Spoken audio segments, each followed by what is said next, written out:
បាទជំរាបសួរអ្នកនរគ្នាស្វាគមន៍មកកាន់ការសម្រេចសាច់រឿងនៃ Manga Kagurabachi របស់យើងទៀតរំលឹកការពិភាក្សាមុន Samura បានយកឈ្នះទៅលើ Hirohiko បានសម្រេចដោយបានដណ្ដើមយកនៅ Enchanted Blade Kumiyuri ត្រឡប់មកវិញហើយដែលឆ្លៀតឱកាសពេលដែល Samura មិនចាប់អារម្មណ៍ Toto និង Kokuri ក៏បានជួយ Hirohiko ចាក់ចេញទៅបន្ទាប់ពី Hirohiko ចាក់ចេញទៅបាត់ Shiro ក៏បានប្រឈមមុខជាមួយនឹង Samura ជាលើកទី2ហើយដល់និយាយមិនត្រូវគ្នាពួកគេក៏បានចាប់ផ្ដើមប្រយុទ្ធគ្នាតែម្ដងស្របពេលជាមួយគ្នានេះដែរនៅទីស្នាក់ការកណ្ដាលនៃក្រុង Kamunabi កំពុងតែមានការប្រកាសអាសន្នដោយសារសមាជិកក្រុម Hishaku ទាំង7នាក់បានធ្វើការសម្រុកចូលមកដល់ទីតាំងរបស់ពួកគេហើយប៉ុន្តែពួកវាមិនអាចសម្រុកចូលបានមកដោយងាយទេក៏ព្រោះតែទីស្នាក់ការនៃក្រុង Kamunabi ត្រូវបានហុំព័ទ្ធដោយរបាំងយ៉ាងរឹងមាំហើយដោយគិតគូរអំពីសុវត្ថិភាពរបស់ប្រជាជននៅក្នុងទីក្រុង Tokyo មេដឹកនាំនៃក្រុង Kamunabi ក៏សម្រេចចិត្តបើកនៅរបាំងឲ្យពួកសត្រូវចូលមកតែម្ដងក៏ប៉ុន្តែការបើកនៅរបាំងមួយនេះត្រូវបានធ្វើឡើងត្រឹមតែនៅជាន់ទី1តែប៉ុណ្ណោះហើយស្របពេលដែលស្ថានភាពកំពុងតែចលាចល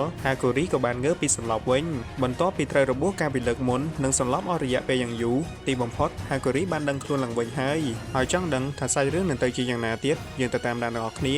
ឆាំនិយាយមកលោកតើខ្ញុំអាចជួយអ្វីបានធ្វើចិត្តឲ្យត្រជាក់ជាដំបូងខ្ញុំសូមណែនាំខ្លួនរបស់ខ្ញុំសិនឈ្មោះរបស់ខ្ញុំគឺ Kudo ស្ដាប់ខ្ញុំឲ្យបានច្បាស់ខ្ញុំនឹងបញ្យល់ឡើងអំពីស្ថានភាពនៅពេលនេះតាមរយៈសំឡេងប្រកាសអាសន្នដែលយើងបានឮមុននេះសត្រូវកំពុងតែវាយលុកទីតាំងរបស់ពួកយើងហើយជាពិសេសទៅទៀត Shiro ដែលជាមិត្តភក្តិរបស់ឯងមិនមានវត្តមាននៅទីនេះទេមុននេះបន្តិចគេបានចេញទៅទប់ទល់ជាមួយនឹង Samura បាត់ទៅហើយ Shiro តែអ្វីដែលសំខាន់លើពីនេះទៅទៀតគោលដៅរបស់ពពួក Hishaku នៅលើកនេះច្បាស់ជាសំដៅទៅរក Enchanted Blade Shinichi និងម្ចាស់របស់វាជាមិនខានហើយបើសិនជាពួកវាអាចសម្រេចគោលដៅនេះបានប្រទេសមួយនេះប្រកាសជាចប់ហើយដូច្នេះហើយទើបពួកយើងត្រូវការជំនួយពីឯង Hakuri ស្មានមិនដល់បន្ទាប់ពីងើបពីសន្លប់ភ្លាម Hakuri ក៏មានភារកិច្ចដ៏សំខាន់មួយជាប់ខ្លួនតែម្ដងហើយភារកិច្ចមួយនោះគឺជាការ teleport Enchanted Blade Shinichi ហើយនៅត្រង់ចំណុចនេះដែរដោយសារតែខ្លាចអ្នកនរគ្នាភ្លេចសាច់រឿងយើងនឹងទៅរំលឹកសាច់រឿងឡើងវិញបន្តិចជាក់ស្ដែងបន្ទាប់ពីបានឆ្លងកាត់រឿងរ៉ាវដែលបានកើតឡើងនៅក្នុងកម្មវិធីដេញថ្លៃរួច Hakuri ក៏បានភ្ញាក់ឡើងនូវថាមពលមួយគឺជាថាមពលនៃការ teleport វាអនុញ្ញាតឲ្យ Hakuri បង្កើតនូវវាលំហមួយដែលមិនពាក់ព័ន្ធជាមួយនឹងពិភពលោកខាងក្រៅហើយ Hakuri គាត់អាច teleport យកនៅរបស់អ្វីក៏បានចូលទៅកាន់ទីនោះមិនថារបស់មានជីវិតឬក៏មិនមានជីវិតឡើយក៏ប៉ុន្តែមុននឹងអាចធ្វើវាបាន Hakuri ចាំបាច់ត្រូវស្គាល់អំពី spirit energy របស់វត្ថុនោះជាមុនសិនហើយផែនការរបស់លោក Kudo នៅក្នុងពេលនេះគាត់ចង់ឲ្យ Hakuri teleport យកនៅ Enchanted Blade Shinichi ទៅកាន់ទីតាំងនៃវាលំហរបស់ខ្លួននោះក្រុម Hishaku នឹងមិនមានឱកាសដណ្ដើមយកវាទៅដោយងាយទេប៉ុន្តែអ្វីដែលជាបញ្ហានោះគឺបន្ទាប់ពីបេសកកម្មការពារម្ចាស់របស់ Enchanted Blade កាលពីលើកមុនខួរក្បាលរបស់ Hakuri មានការប៉ះពាល់ខ្លាំងមែនទែននោះក៏ដោយសារតែ Hakuri បានប្រើប្រាស់នូវថាមពលរបស់ខ្លួនលើដែនកំណត់ហើយគ្រប់គ្នាស្ទើរតែសង្គ្រោះគាត់លែងទាន់ទៅហើយជាក់ស្ដែងបើទោះជាពេលនេះ Hakuri បានដឹងខ្លួនឡើងវិញពិតមែនប៉ុន្តែថាមពលរបស់គាត់មិនមានលក្ខណៈដូចដើមនោះទេ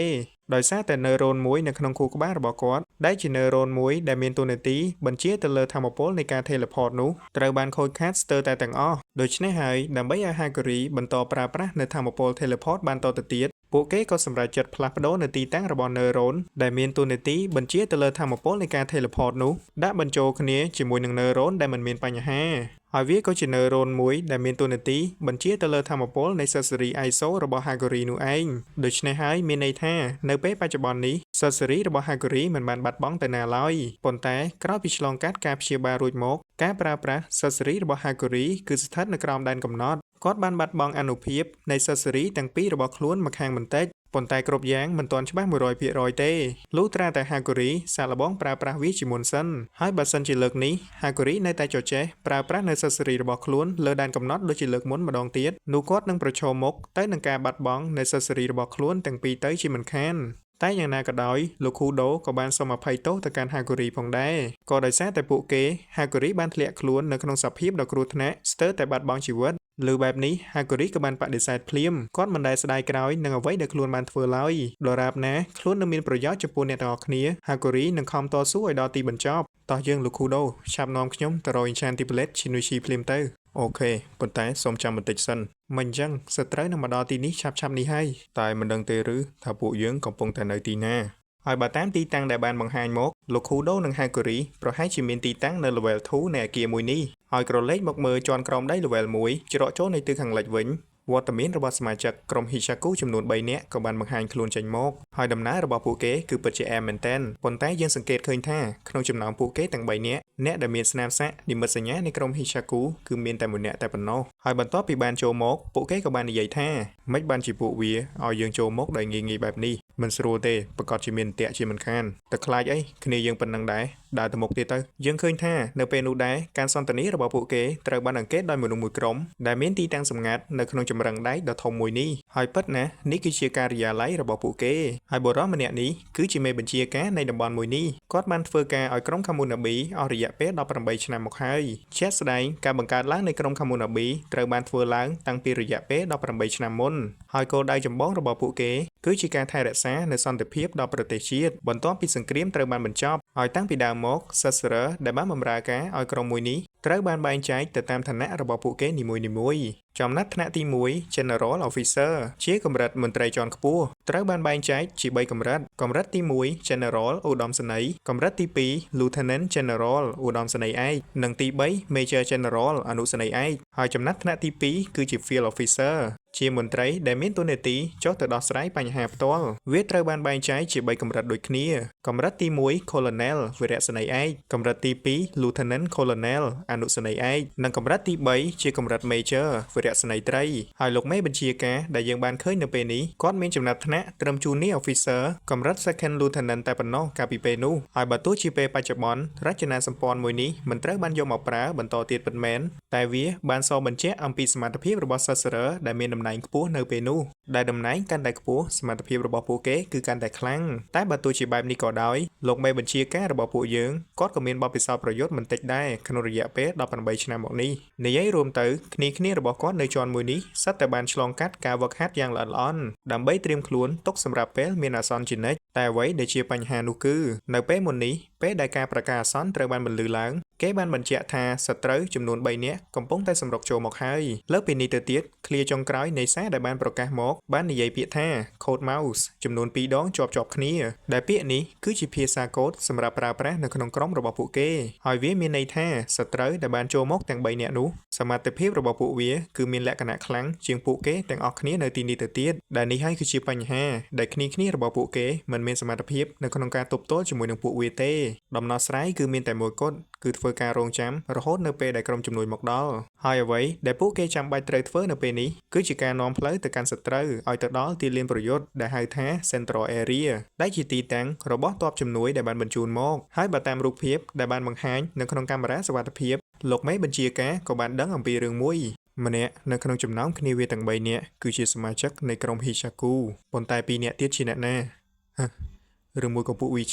គឺជាបងប្អូននៃត្រកូល Shigyu ហើយពិតណាស់ក្រុម Kamunabi វាបានជួស Sasura ពីខាងក្រៅមកដើម្បីជាកម្លាំងជំនួយហើយបងប្អូនត្រកូល Shigyu ទាំងពីរនាក់នេះធ្លាប់មានប្រវត្តិប៉ះគ្នាជាមួយនឹងក្រុម Kamunabi ម្ដងរួចទៅហើយកាលពីអតីតកាលសមាជិកនៃក្រុម Kamunabi ចំនួន11នាក់បានស្លាប់នៅក្រោមដៃរបស់ពួកគេដែលក្នុងចំណោមនោះមានម្នាក់គឺជាក្មួយប្រុសរបស់លោកមេបញ្ជាការតែម្ដងវាសបញ្ជាក់ឲ្យឃើញថាសមត្ថភាពរបស់ពួកវាគឺមិនធម្មតាឡើយហើយបន្ទាប់ពីបានឃើញវត្តមានរបស់ពួកវាទាំងពីរនាក់កំហឹងរបស់លោកមេបញ្ជាការក៏បានកើនឡើងគាត់ពិតជាចង់សងសឹកឲ្យក្មួយប្រុសរបស់គាត់ខ្លាំងណាស់តែគិតត្រឡប់ក្រោយមកវិញគាត់មិនអាចឲ្យកូនចៅរបស់គាត់ទៅផ្សងគ្រោះថ្នាក់ដោយសារតែអារម្មណ៍របស់គាត់នោះទេហើយដរាបណាដែលពួកគេសង្ងំលាក់ខ្លួននៅក្នុងការិយាល័យមួយនេះសត្រូវមិនអាចដឹងអំពីវត្តមានរបស់ពួកគេឡើយតែរឿងដែលគួរឲ្យភ្ញាក់ផ្អើលមួយក៏បានកើតឡើងនៅពេលដែលម្នាក់នៅក្នុងចំណោមបងប្អូនត្រកូល Shigyu បាននិយាយថាយើងគិតថាមានមនុស្សនៅទីនេះថាម៉េចកុំប្រាប់យើងថាពួកវាអាចដឹងអំពីវត្តមានរបស់ពួកយើងពិតមែនឬសមត្ថភាពនៃការតាមដានរបស់បងគឺពិតជាអស្ចារ្យមែនដូចជា23នាក់អូមិនមែនទេគឺ24នាក់អញ្ចឹងតើពួកយើងគួរតែកម្ចាត់ពួកវាចោលអត់ចង្រៃយោហេតុអ្វីបានជាពួកវាទាយត្រូវនៅចំនួនរបស់ពួកយើងច្បាស់ម្ល៉េះមិនកើតទេមើលទៅពួកយើងត្រូវតែប្រយុទ្ធហើយមិនបាច់ខាតពេលជាមួយនឹងពួកវាទេពួកវាគ្មានតម្លៃអ្វីឲ្យពួកយើងចំណាយពេលជាមួយឡើយបន្ទាប់ពីបានលើពាក្យទាំងអស់នេះលោកមេបញ្ជាការគ្មាននៅពាក្យអ្វីដើម្បីតបទៅកាន់ពួកវាវិញឡើយជាក់ស្ដែងសមត្ថភាពរបស់ពួកគេទាំងអស់គ្នាគឺមិនអាចប្រៀបបានជាមួយនឹងពួកវាពិតមែនយើងសង្ឃឹមថាក្រុម Kamunabi នឹងបញ្ជូនមនុស្សដែលស័ក្តិសមជាងនេះឲ្យមកទប់ទល់ជាមួយនឹងពួកយើងមិនមែនការអញ្ចឹងទេ កាន់មកដល់ទីលានប្រយុទ្ធវិញសមាជិកនៃក្រុមខាមូណាប៊ីម្នាក់កំពុងតែផ្ដល់ព័ត៌មានទៅដល់កម្លាំងជំនួយដែលថ្នាក់លើបានបញ្ជូនមកអំពីចំនួនរបស់សត្រូវនិងសមត្ថភាពរបស់ពួកវាស្របពេលដែលភ្លេងក៏បានប្រគំឡើងដើម្បីស្វាគមន៍ភ្ញៀវកិត្តិយសទាំង3នាក់ហើយបុគ្គលតែម្នាក់ដែលថ្នាក់លើនៃក្រុមខាមូណាប៊ីបានចាត់មកឲ្យទប់ទល់ជាមួយនឹងពួកគេគឺជា Soichiro Asami រហស្សនាម Executioner ដែលហៅថាភ្នាក់ងារសម្លាប់ដែលស្ថិតនៅក្នុងក្រុម Counter Sasori Land Force ហើយគឺជាបុគ្គលម្នាក់ដែលបានទទួលតំណែងជា Colonel ជាតំណែងធំជាងគេនៅក្នុងចំណោម Field Officer ដែលហៅថាវីរៈសេនីយ៍ឯកតាំងពីអាយុ18ឆ្នាំមកម្លេះហើយមិនចាំយូរអាសាមីក៏បានចូលទៅទប់ទល់ជាមួយនឹងពួកវា3ទល់នឹង1តែម្ដងឃើញវត្តមានរបស់អាសាមីបែបនេះពួកវាក៏បាននិយាយថា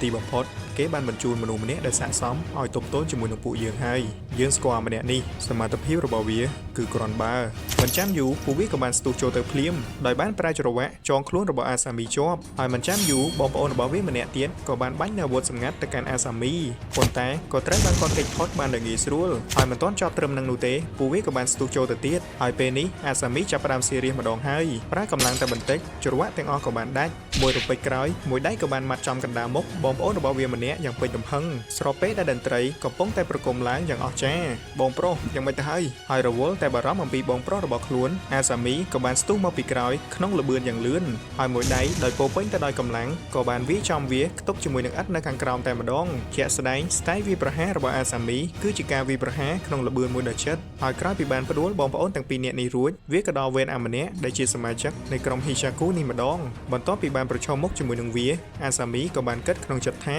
អាម្នាក់នេះប្រកាសជាបានរួមចំណែកក្នុងការសម្លាប់លោកគូនីឈីនៅថ្ងៃនោះជាមិនខានជាក់ស្ដែងនៅថ្ងៃនោះក្រោយពីបានទទួលដឹងនូវវត្តមានរបស់សត្រូវលោកឈីបាក៏បានធ្វើដំណើរទៅដល់ទីកន្លែងកើតហេតុក្នុងរយៈពេលមិនដល់10វិនាទីផងតែគួរឲ្យសោកស្ដាយការសម្លាប់លោកគូនីឈីត្រូវបានសម្រេចបាត់ទៅហើយនេះក៏ដោយសារតែសមត្ថភាពដ៏ខ្លាំងក្លារបស់សមាជិកនៃក្រុម Hishaku ទាំង3នាក់ដែលមានវត្តមាននៅទីនោះដែលមើលទៅសមត្ថភាពរបស់អាម្នាក់នេះមិនអាចប្រៀបធៀបជាមួយនឹងបងប្អូន Shikayu ទាំងពីរនាក់នៅពេលមុននេះទេក៏ប៉ុន្តែសមត្ថភាពរបស់អាសាមីក៏មិនអន់ដែរដោយអ្វីដែលយើងបានឃើញអញ្ចឹងមួយដៃរបស់អាសាមីនៅពេលអំបញ្ញមិញនេះបានកំទេចក្បាលរបស់បងប្អូន Shikayu ទាំងពីរនាក់ហើយនៅពេលនោះគាត់ក៏បាននិយាយថាទីបំផុតពួកយើងបានជួបគ្នាហើយ